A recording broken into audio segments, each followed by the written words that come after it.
un homme encore traumatisé. Philippe Le Guillou, ce proviseur parisien menacé de mort sur les réseaux sociaux après une altercation en février dernier avec une élève voilée. Cet homme, plus que jamais mobilisé pour défendre la laïcité.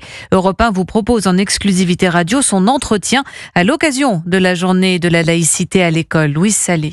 Philippe Le Guillou sourit timidement, il semble apaisé, mais ses traits sont marqués. Il ne s'attendait pas à un tel déferlement de haine contre lui depuis ce fameux 28 février. Je me retrouve avec 4 jeunes filles voilées dans la cour du lycée. J'interviens, je leur demande de retirer le voile. Donc la 4e ne l'a pas fait. Ça a déclenché les propos menaçants de la part de quelques élèves. C'était Le Guillou, on va te couper la tête. Je crois que c'était le plus blessant. Et bien sûr, les menaces de mort de 3 individus sur les réseaux sociaux. Il démissionne contre son gré, puis c'est la peur qui le gagne. Je prenais plus le métro, je sortais pas dans le quartier, je faisais attention comme si un individu quelconque allait m'agresser. Je vous cacherai pas que mes amis, ma famille étaient extrêmement inquiets. Enfin, ça m'a gâché ma dernière année. Depuis ce traumatisme, il désire faire entendre sa voix pour défendre la laïcité. La loi sur la laïcité, c'est une liberté. Si j'interviens, c'est aussi pour dire aux collègues, surtout ne lâchez rien. À partir du moment où l'adulte est dans son bon droit, il faut qu'il soit soutenu. Et ça, je suis pas sûr que notre institution l'ait toujours fait. Il regrette aussi le manque de soutien de la justice à cause de peines trop légères prononcées contre les internautes qui l'ont menacé.